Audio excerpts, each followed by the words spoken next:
Hi folks, recently I've been getting to know an Ejuice vaping method, which is similar in principle to cartridges, but it uses larger, more customizable devices known as Atomisers. And I have to say that I've been really impressed at the way these are performed.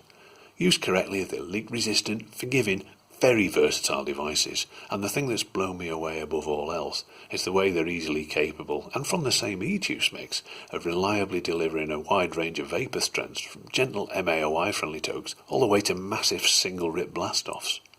Now the way they work is simple enough. They screw onto your mod box and use a heating coil in contact with a wick, which is soaked in Ejuice containing dissolved DMT, and of course the heating of the wick is what creates the vapour that we inhale. Almost any regulated mod box, ideally with good temperature control, will be fine. I'm a big fan of the Vape Aegis models, so in this video I'll use my Aegis Solo. There are two main atomizer types, and here I'll be concentrating on the direct to lungs. The mouth to lungs are designed to mimic the action of a cigarette, so they've got a fairly restricted airflow, whereas the DTL devices have much larger air passages that allow vapour to fill your lungs in a few seconds, and straight from the mouthpiece. Also, some atomizers are rebuildable, meaning they can be fitted with your own self-wound coils, while others only take proprietary manufactured coils. Here I'll only be speaking about the former, but if you are considering a non-rebuildable, then it might be an idea to check up on coil availability. In particular, I've noticed that stainless steel coils that you'd need for temperature control aren't always commonly available. I have these RTAs which I'll speak about later, but I'll demonstrate the setup principles with this Goon 25 RDA. So first we wind our coil, and here I'm using fused Clapton, which is a very common vaping wire. And actually it's just a fancy term for a twin or triple wired core with a thinner outer wire wrapped around the core like this.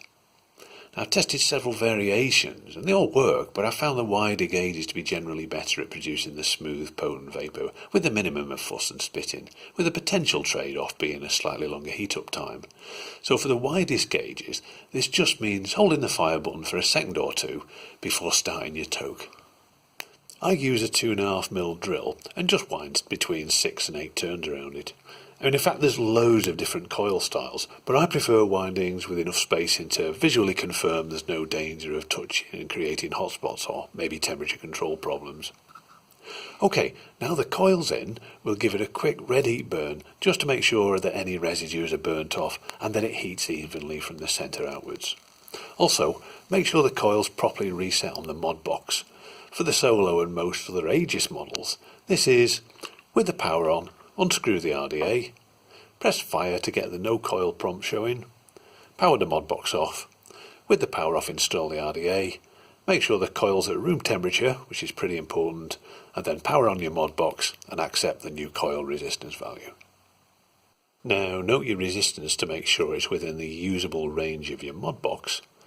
Otherwise it's not that critical, and the only potential issue is if you're using a wider gauge wire in a dual coil setup, then sometimes the resistance can get a bit low, and I find my Solo seems happier with coils higher than about 0.1 ohms, so for this I might use a thinner gauge wire just to keep the resistance up. Okay, for the wick I bought some standard Vape cotton and threaded some through like this. So I snip off the ends to about here and tuck the ends lightly into the juice wells. And now you can add a bit of your chosen Ejuice mix, and for the bulk of testing I've been using a 1:4 mix of 500mg of DMT to 2ml of 70/30 PGV mixture, and I found this to be pretty good, but I'll speak a bit more about the mix options later. So the next question then, how do we set up the mod box? The usual advice seems to be to use fixed wattage or power mode at around 40 watts, but your optimum wattage is going to depend on several factors, and the biggest is that within a certain range, the slower your toking rate, the more potent the vapour will be, and vice versa. After much experimentation, I'm now using a toke which fills my lungs from empty in about 5 to 6 seconds, or maybe 8 to 9 if I want a more potent vape from lower wattages, so it's a case of having to play around. As an example, for my own setups I've found that the procedure for a full strength blast off in power mode is pretty simple. It's set the mod to power mode at somewhere between 35 to 37 watts, press and hold the fire, pause for a second or whatever it takes for your coil to warm up, toke at a rate which fills your lungs from empty in a timed 5 to 6 seconds, hold it for as long as possible and repeat as needed. And that really is the simplest way of using this device. But this is where things start getting really interesting. I've found that adjusting the wattage makes a brilliantly effective potency control. For example, if I reduce it to 25 but otherwise keep everything else the same, vapor strength is reduced to a level which makes it damn perfect for MAOI augmented dripping. So it's perfectly doable to use exactly the same DMT Ejuice mix for both blast-offs and more gentle MAOI trips just by tweaking the wattage, and it's a really handy thing. Now you might assume that increasing the wattage to get a more potent vapour risks burning your DMT and scalding your throat, but the surprising answer is no, it doesn't. At least not as long as the coil's been wicked properly and remains wet with Ejuice throughout toking. If all's well, the coil temperature remains pretty constant, almost irrespective of the power you're pumping through it. Now that's a pretty bold statement and deserves a bit of explanation.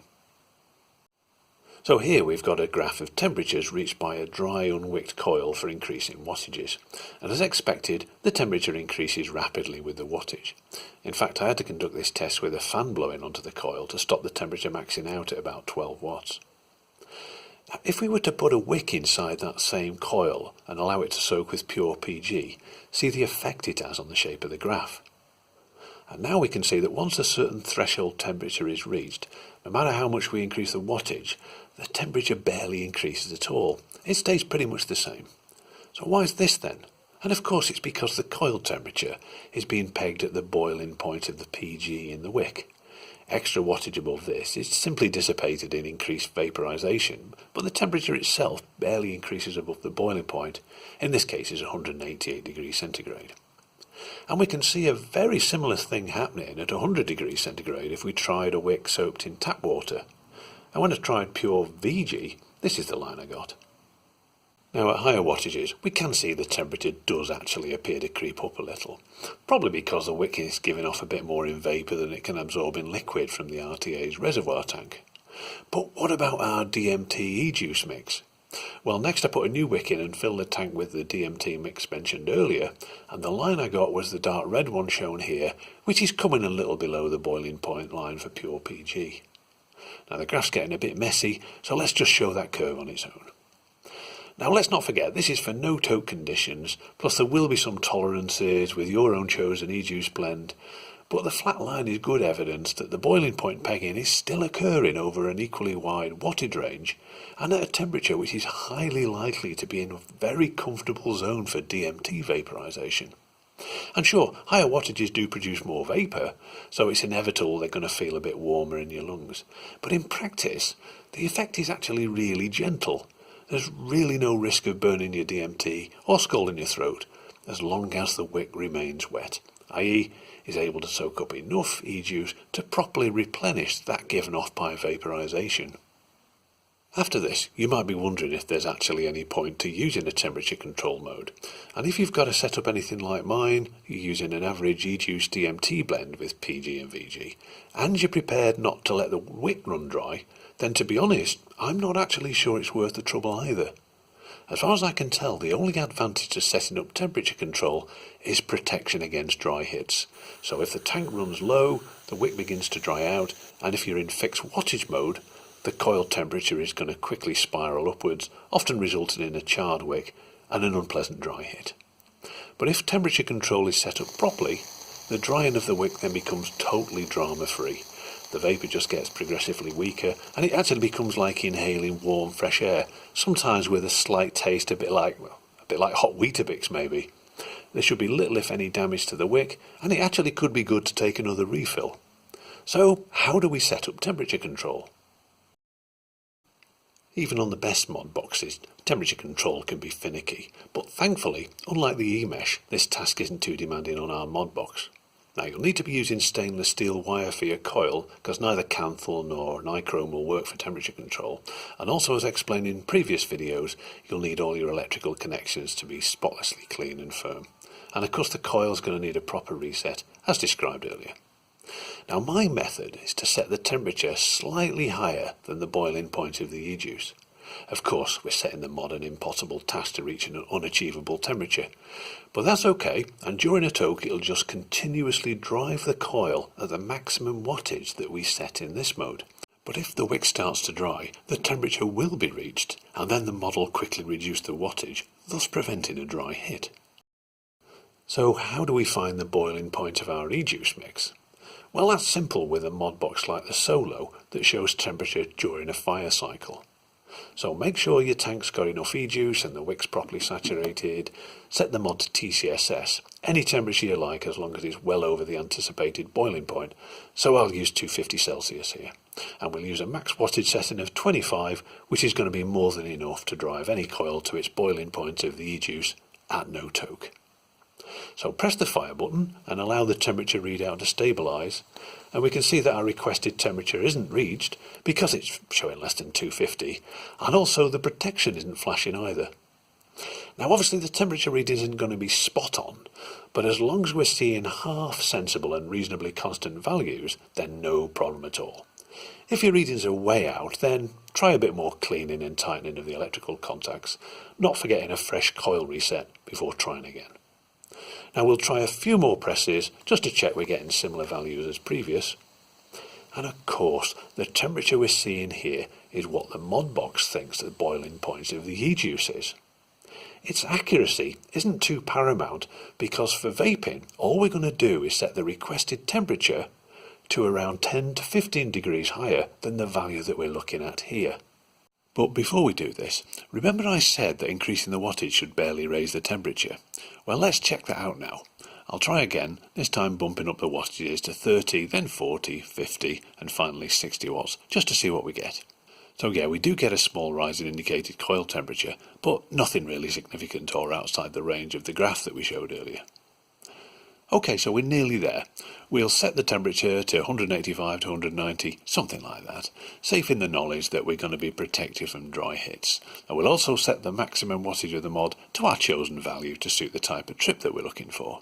And now we're all set to vape. Apart from when the wick starts to dry out, both the technique and the experience is identical with temperature control and fixed wattage.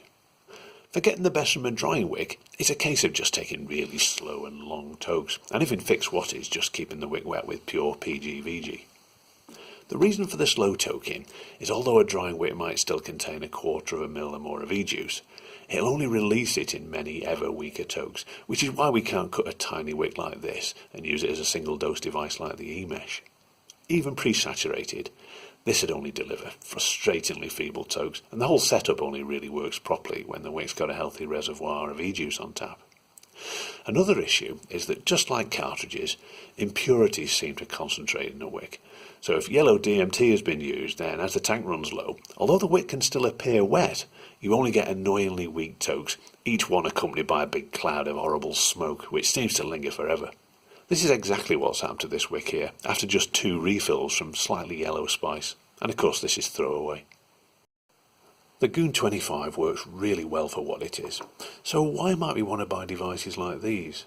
Well, mainly it's because drip-fed RDAs are prone to leaks. For example, leave one on its side or overfill it, and we're going to end up with a mess. These other devices have got larger, more visible Ejuice reservoirs, and they are better protected against leaks, meaning they can actually be safely left on the side. Another reason I chose these is because they're both top airflow, which are reportedly less prone to leakage than bottom airflow devices, and certainly during all types of handling and storage, I didn't experience a single drip of leak from either, even when filled with 100% pure PG. The main difference between these two is the Kylin Mini is a single coil, whereas the Zeus X can be fitted with either a dual or a single coil. Both are really great devices, and if I was forced to pick a favourite, then it's probably the Kylin, just because it was purpose designed with a single coil, and that's what I intend to use. The Zeus's dual coil setup does work brilliantly, but of course it's that old issue of having 2 wicks storing a resident amount of non-vapable Ejuice, and we need to accept that we're going to lose some of this when the wicks are replaced after a few refills. Now there's loads of great YouTube wicking tutorials around for both these devices, and I'll leave a couple of links in the description. All the techniques I've been reporting here have been based on various ratios of DMT, PG and VG. I've never had any desire or reason to try PEG 400 or anything else like that, so I can't really comment on how that might affect the principles that's been described. And although I've been using a 1:4 mix with 70-30 PG VG to great effect, obviously please experiment around to find out what works best for you.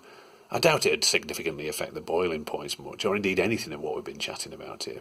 But don't be surprised to find, like I did, that the DMT strength isn't really all that critical. It can be easily tuned by tweaking the wattage in your token rate as described earlier.